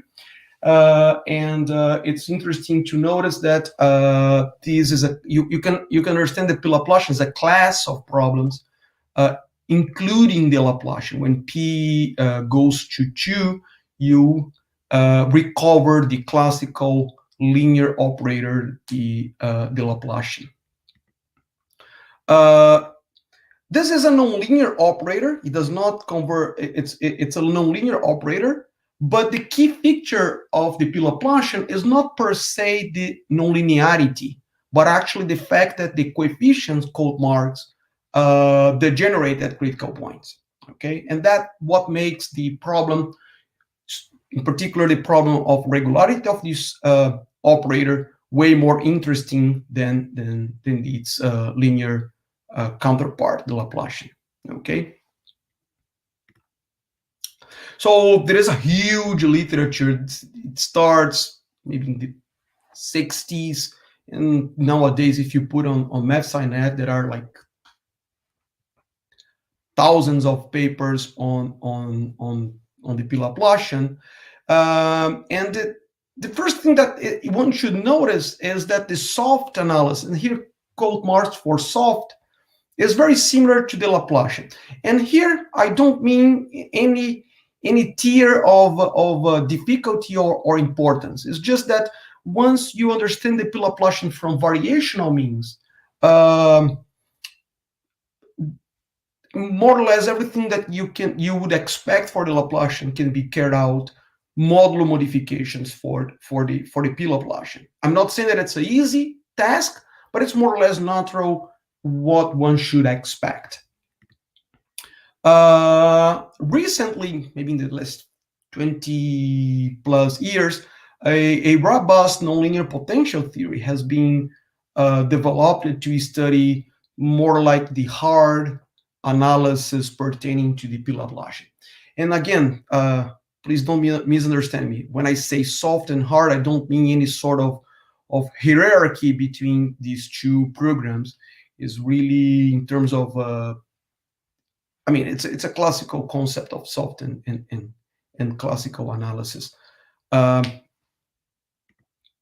it's been known since the beginning of the program of studying the P. Laplacian that solutions are C1 alpha, and you should not expect much more than that. Okay, so my talk will be based on this feature, the fact that P harmonic functions, even P harmonic functions when f is 0, may fail to be better than C1 alpha. And I would like to really understand this phenomenon. Okay, so the point that I'd like to make with this slide is that the diffusion defect is related to the regularity theory of the operator. So if you think about the Laplacian, harmonic functions are real analytic. They are as smooth as one can hope for, whereas P harmonic functions are just C1 alpha. So there is a huge drop of regularity from being harmonic to being P harmonic. Okay, and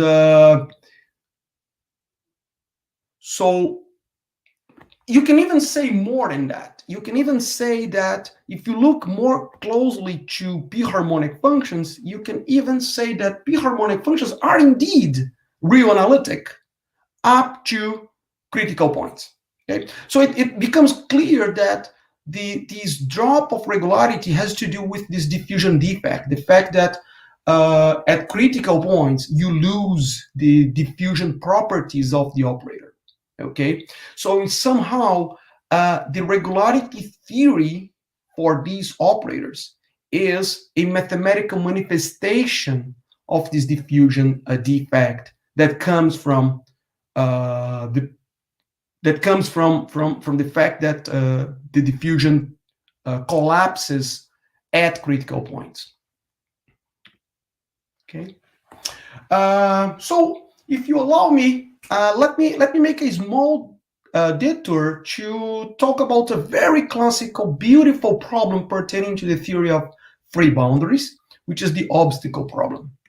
So the obstacle problem is this picture that you see here, and you are minimizing, let's say in the simplest case possible, you are minimizing the gradient of u squared. It's a harmonic function, but you want the membrane to be constrained to lie above a given obstacle. So you introduce this condition in the functional space that you look for minimizers, and you minimize it. So, and here I'm gonna take advantage to make this comparison again. The soft analysis pertaining to the obstacle problem is precisely the same. The existence, uniqueness of minimizers follow precisely as the problem without the obstacle. Of course, the function is going to be harmonic, but here it's a free boundary because you have a PDE, you have a prescribed PDE, Laplacian of u equals 0, but the PDE governs the system only in a region that depends on U itself. It's only when U is above the obstacle, okay? And for the obstacle problem, you have a drop of regularity. U is a C11 locally, and this regularity is optimal, okay? So here I'd like to make this comparison, is that there is a drop of regularity. If you take the obstacle, if you take the harmonic functions, you drop the condition that U lies above an obstacle, the function is going to be harmonic everywhere, and therefore solutions are going to be C infinity or real analytic. If you add an obstacle, the function, the regularity drops to C11, so it's a huge drop. And again, this drop occurs precisely around the free boundary. It's not that the function is C11 everywhere, but rather the function is C infinity everywhere, but along the free boundary is precisely C11.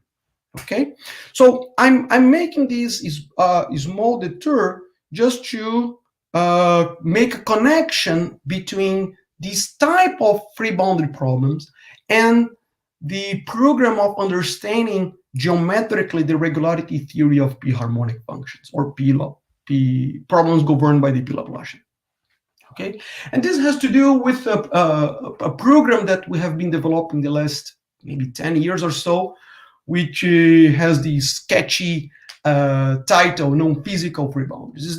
This idea that you can import precisely this intuition, this physical intuition that I just described to you using the obstacle problem as an analogy, back to problems that you do not have a free boundary per se. It's more like a transcendental kind of free boundary, but something happens on specific point and you'd like to understand what happens at those points. So the heuristic principle goes like this. The smoothing defect in a given model, for instance, the p-Laplacian model, indicates diffusion fading or ceasing. So the diffusion of the system fades out at some point. Okay, in particular, in the p-Laplacian case, we know that it's the critical points.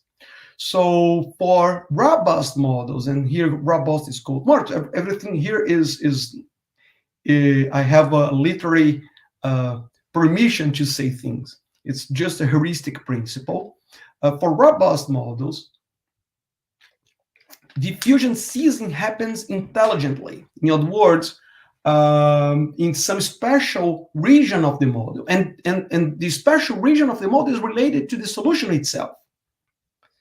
Because, for instance, in the p-Laplacian case, these special points where the diffusion fades out depends on U itself. It's precisely the critical points of U, and you would expect that the intelligence of the model will adjust those points in some configuration as to optimize some sort of diffusion, maybe, and which probably will be related to the regularity theory of the p-Laplacian. So as I mentioned a few times, for the p-Laplacian equation, the points, the critical points, the points where the gradient vanishes, should be represents a region, and that's the point that I have already made. It's a region that depends on U itself. So it's a very much like a free boundary problem, should be viewed as a non-physical free boundary of the model. In other words, yes, solution p-harmonic functions are just C1 alpha, and this C1 alpha drops from being real analytic to being just C1 alpha precisely at the critical points. If you are away from the critical point, then you have a much better regularity. Okay, so I hope I have convinced you that this analogy about p-Laplacian equations and the theory of free boundary is a robust one.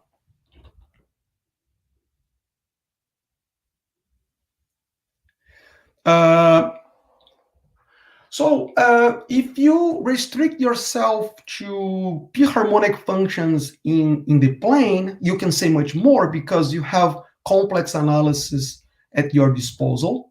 And in fact, that's a beautiful paper that gives the sharp estimate for p-harmonic functions in the plane.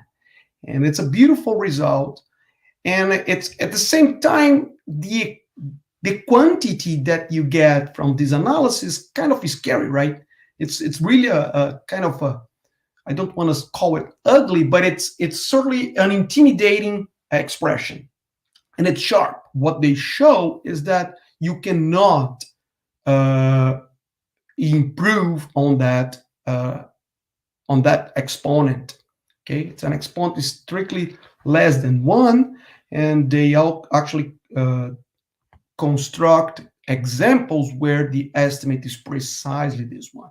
Okay, there is a warning that I have to make here, is that even though this is a beautiful, very important, influential piece of work, their estimates do not seem to indicate a universal estimate. In other words, the regularity result proven in that paper do not produce an estimate, a universal estimate that you can control the C1 alpha norm of p-harmonic functions with respect to one constant that does not, with respect to a constant that does not depend on U itself, times, let's say, the L infinite norm of U, an interior estimate. So you cannot get this.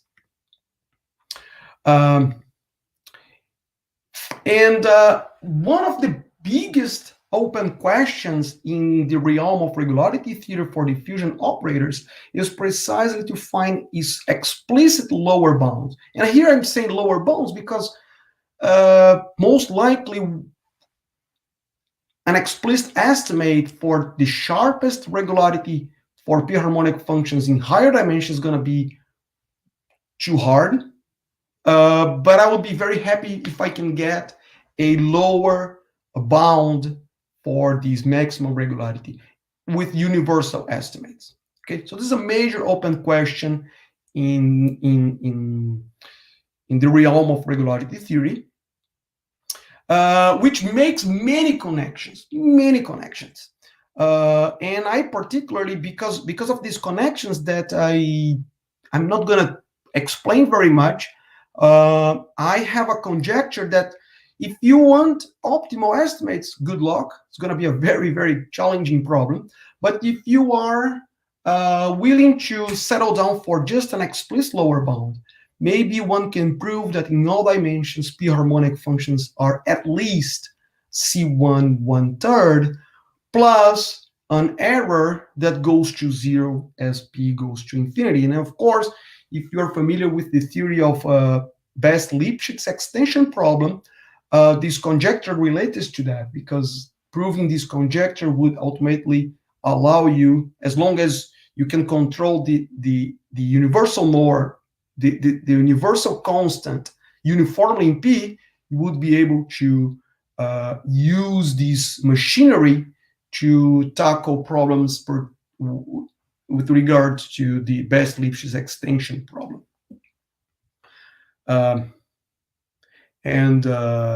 Yeah, so it's at this point, I do have some calculations on that, but at this point, this is a sheer speculation, okay? Okay, so one thing that you can do is, because p-harmonic functions, to find the best regularity, C1 alpha regularity for harmonic functions too hard, one thing that you can do is you can broaden a little bit the space in which you are considering the functions. So instead of asking for the p Laplacian of U to be 0, you say, okay, I'm happy if the p Laplacian is just bounded. Okay, so you broaden a little bit the space, the functional space that you're looking at, and maybe you can make a more educated guess. And this has to do with, has been called the CP prime regularity conjecture, is that if you have a function whose P Laplacian is bounded, then it should be CP prime, CP prime smooth. In other words, you should be able to control the C1 1 over P minus 1 norm of U universally by, let's say, its L infinite norm. This is an educated guess because we do have a radial example that you cannot get for harmonic functions, which is precisely the model of x to the power p prime gives you constant. Okay, so that's the conjecture. So that functions whose P Laplacian is bounded should be CP prime. Okay. Okay, so that's the conjecture. But it is a bold conjecture nonetheless, even though it's a more educated guess than the conjecture that I placed before for p harmonic functions. It is still a pretty bold conjecture, and there are at least 3 reasons for skepticism. The first one is that the conjecture fails when p equals 2, because if you have a function whose Laplacian is bounded, the function doesn't need to be C2, not even C11. Okay, so somehow the conjecture is not true when p equals 2.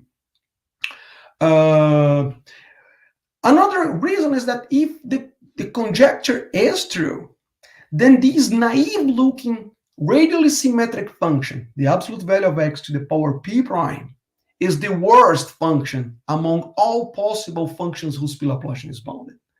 Well, that might be the case, but one should look this with some skepticism, right? Because it's such a naive-looking function is the worst function among all possible functions whose P Laplacian is bounded. That's kind of odd. The third reason, and that's, for me, it's even more, is even deeper reason, is that if you can prove the CP prime regularity conjecture, then you have a very deep implication, is that if you are solving the P Laplacian problem and you have the P Laplacian of U equals an analytic function, you have the same regularity as if the P Laplacian is just bounded. In other words, if you have a model, if you have a diffusion model governed by the P Laplacian, then giving you a source, an analytic source, or C-infinite source, or a jump, a source with jump. So you just inject some source and stop, will give you the same regularity. Okay, so in principle, this is sort of weird, but it's not that weird. And the reason why that's not weird is that if you're placing sources, okay, yes, if the regularity conjecture, CP prime regularity conjecture is true, then indeed you have the same regularity, but only at critical points. If you are far away from the critical points, the previous case, when the P Laplacian is real analytic, solutions will be real analytic. Whereas if the P Laplacian of U is just bounded, away from the pre-bounded, it's just going to be C1 alpha for alpha less than 1. Okay, so there are reasons for skepticism. Is there any reason to keep believing that the CP prime regularity conjecture might be true? Well, in 2D, the regularity conjecture, CP prime regularity conjecture, is true. And I have the privilege to have proven this along with 2 friends, José Miguel Urbano from Coimbra and Damião Araújo, a former PhD student that is now a rising star in Paraíba, Universidade Federal da Paraíba. And we managed to prove that this conjecture holds true in the plane. Okay, but now I'm going to make a point that will connect to what I really would like to explain to you in the next 10 minutes or so. Let's look at the geometry of the conjecture. So one can prove is that the geometry is like this. Imagine that you have a function whose Laplacian is bounded. You are solving Laplacian of u equals f of x, and f of x is bounded. Then you have a critical point. Okay, so have a point where the gradient vanishes.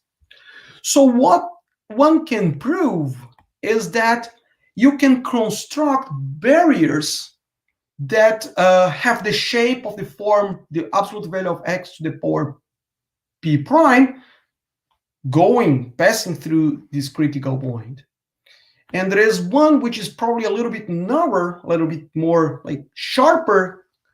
And what the conjecture tells me, and what one can prove, which is a beautiful result that one can prove, is that you don't quite understand what the function does, but it may oscillate like crazy, but it will be trapped between two comparable curves like this. And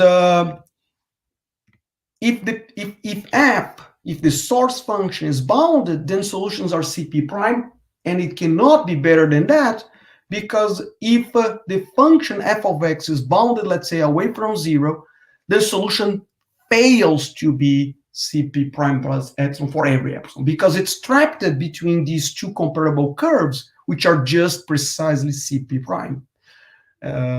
So if you know a little bit of free boundary theory, those are the kind of pictures that appear on the realm of free boundary theory, and we are importing them to here to make this case. Is that it is a sharp estimate at a free boundary, at non-physical free boundary point, at a critical point. Okay, so it seems that that's it. But now the question that I'm bringing today to you is the following: assuming the CP prime regularity conjecture holds, is there any regularity left? From that picture that I showed, it seems that there is not, because if f is away from 0, then there is nothing, you cannot improve. But maybe if you look for models that incorporate a gradient dependence, and when the gradient vanishes, the source vanishes. So maybe there is a hope that you can say something, the regularity should improve a little bit at least. Okay, so this is what I've been looking at in the past few months. But just to make things a little bit more interesting, let's look this question in a more general setting, where you have diffusion in non-homogeneous medium. So basically, you can consider in the simplest form, you have a field, let's say A, that behaves like the Laplacian. If you don't like fields of that sort, that generality, think about the Laplacian with some coefficients. And so we know that's a very classical phenomenon, is that the oscillation of these coefficients are very much related to the regularity theory of solutions, right? So one have to keep this in mind.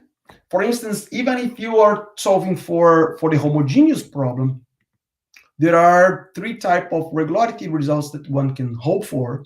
One of them is de George type of estimates, that under no assumption whatsoever on the continuity of the coefficients, solutions are C0 epsilon. And these epsilon depend on P, because remember, this is like the prototype is the Laplacian. It depends on dimension, depends on P, depends on ellipticity of the coefficients, but it does not depend on the continuity. So if you don't give me any continuity condition, if the coefficients can change abruptly, then the best one can say is Hilda regularity. It's a major breakthrough, but that's as much as you can, and you cannot improve that. So be happy with this.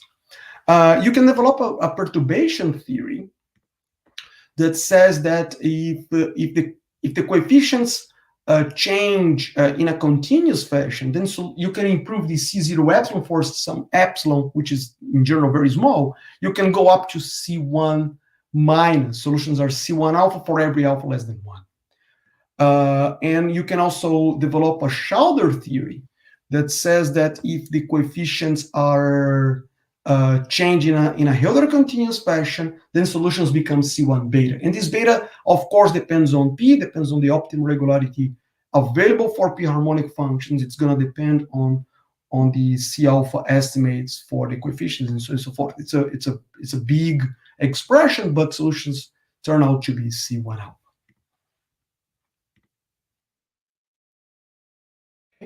The borderline case is that, okay, if the coefficients are just continuous, I have C0 alpha for every alpha less than 1. If solutions become Hilbert continuous, I jump to the regime of C1 alpha estimates.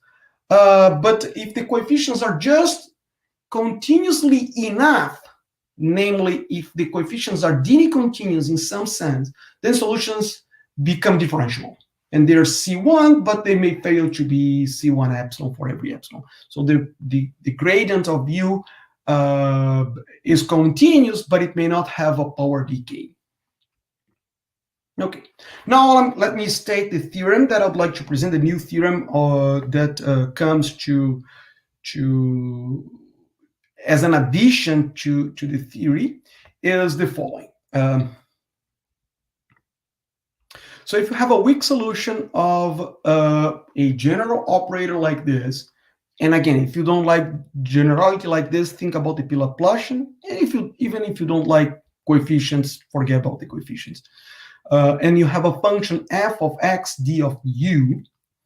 So if you assume that this field is comparable with the Laplacian, and the coefficients are Dini continuous, and if you assume that f behaves like a big O of the modulo of v to some power m, so here you see that it goes to 0 near a critical point, then at any interior critical point, you can improve a little bit the regularity. So the regularity becomes C1 alpha for some alpha, which is slightly better than the regularity coming from the conjecture, the CP prime regularity conjecture. Okay, so that's the new theorem. I'm gonna just I won't give you any details of the proof, even because it is an intricate proof, but there are three main ingredients of the proof. The first one is how you go from C1 to C1 epsilon.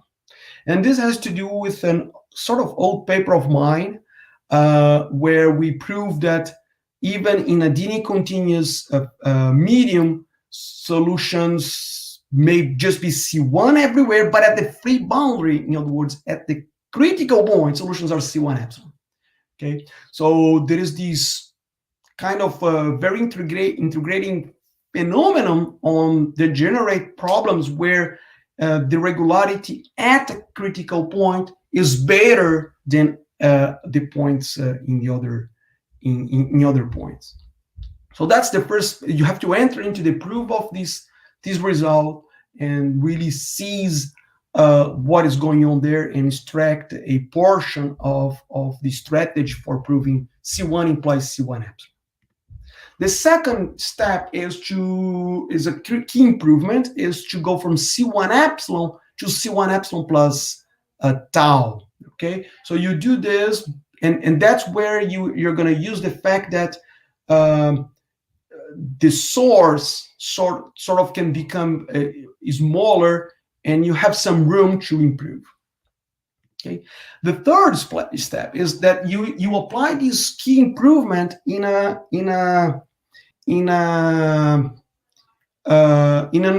recursive fashion that will give you that C1 gamma n. So you interact it that any times you will be at a regularity C1 gamma 7, And if you apply this key improvement again, using that solutions are now C1 gamma 7, then it becomes C1 gamma 7 plus a little bit. And this little bit also depends on the previous steps. So it's a highly nonlinear recursive fashion, but you go a little bit further.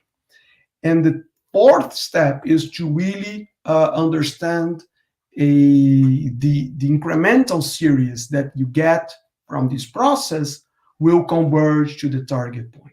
Okay, so when I was doing these kind of things, I was reading a book, and I cannot resist to make this analogy, of course, as a joke. And I don't know if you guys know this. I felt like this One Red Paperclip project. If you haven't read about this One Red Paperclipper project, I strongly advise you. If you don't want to read the book, you can watch a TED talk that Kyle McDonald gave in Vancouver, I think, where it's this idea. It starts in 2015. The idea that a guy came and said, "Look, I'm going to trade a worthless red paperclip. I'm going to trade it with a house." So he goes, and I felt like I was doing the same throughout this project. You change a little bit, and you're improving, and ultimately you end up with your target regularity. Okay, awesome. Jokes aside, final remarks. I still have 3 or 5 more minutes. Is that it is alluding to realize that this new estimate is a sort of improved CP prime regularity. So the estimate is this. The regularity is of the sort 1 plus 1 divided by P minus M plus 1. And if you adjust this, you get, just adding and subtracting P minus M plus 1 up and down, and you get this, which is a P minus M prime. In other words, the fact that the source decays in a M fashion kind of reset the CP prime, the expected regularity for the CP prime regularity conjecture. So you bring from P, imagine that you're at P equals 10 and M equals 4. So the regularity expected in when you are in the 10 Laplacian is C1 over 1/9, but because you have this extra M that is sort of fading the norm of F, you reset the expected regularity back to the same regularity that you would expect if you were having problems with the P 10 minus 4, 6. The final remark is the following, is that the theory is naturally limited by the maximum regularity of constant coefficient equations. Let's say the P Laplacian, right? It is a natural limitation because you shouldn't expect a function with non-constant coefficients to be better than the one with 0 coefficients and harmonic or P harmonic, right? So it's not limited to that. And this is not, it is not really limited, and it's not a technical difficulty. You really cannot improve, right? So if you take the constant coefficient equation, let's see the P harmonic functions, they are C1 alpha, and this regularity is optimal. There is no way you can improve that. And every regularity that you obtain will be bounded by this maximum regularity available for P harmonic functions. And the question is that, can you break free from such a theoretical barrier? So that's the question that I was raising. And the answer is, in general, no. But on special critical points, you can improve that. Okay, so that's my last slide. Is the theorem that says that if you are if you have in the same situation if you have a local extremum,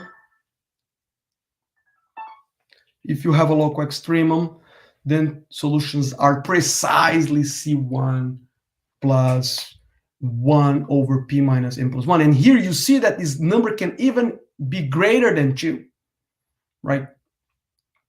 So, so if you have a function and all at those local extrema, they behave like a much smoother function. Okay, so with that, I think it's a great place for me to stop.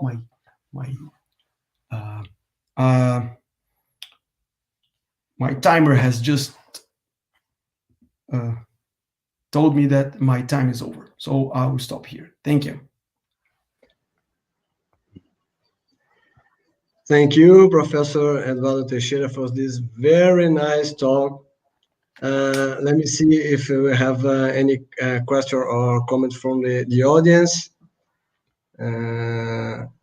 Okay, not yet, but perhaps while some question or comment may be to be raised for the audience, let me just ask you kindly to perhaps talk a bit more about your feelings from the conjecture you made concerning the regularity of the maximal p-harmonic functions. Yes.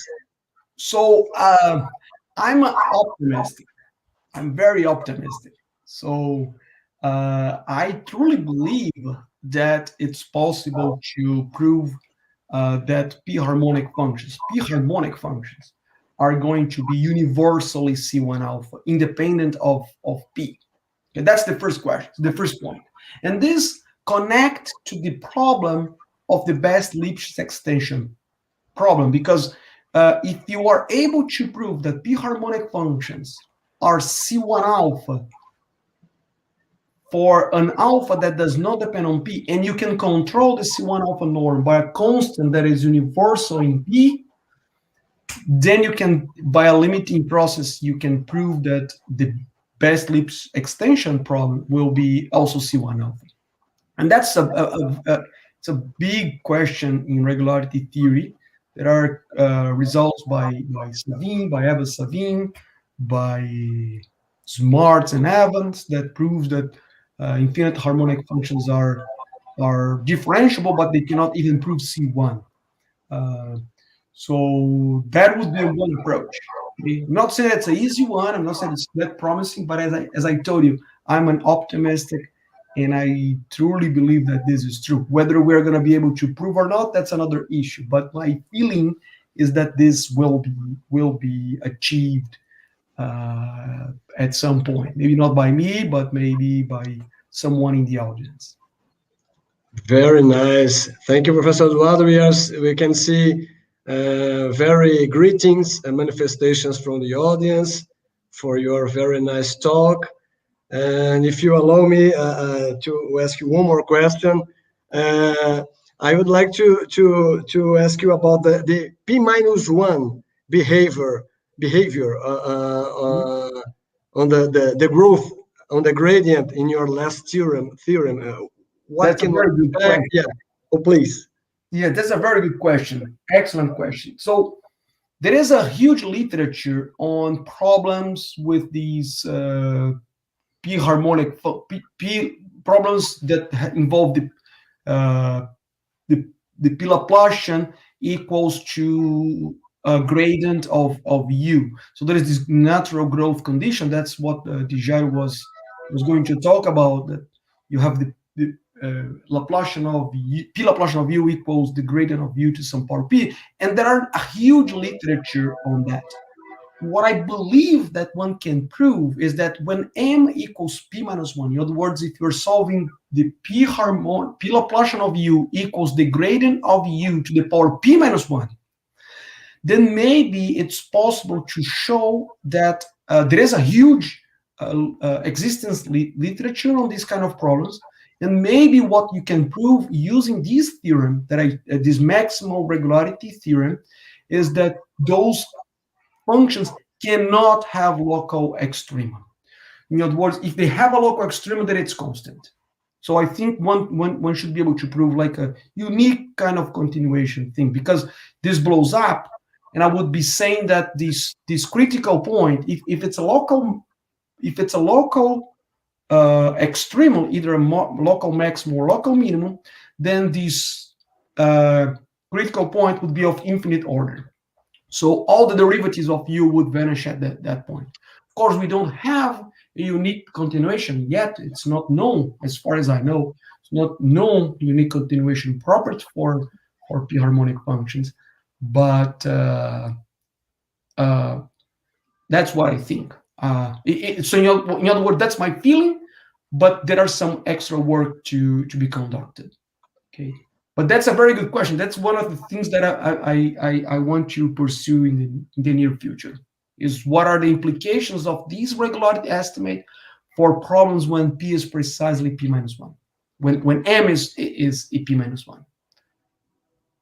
Okay, very nice.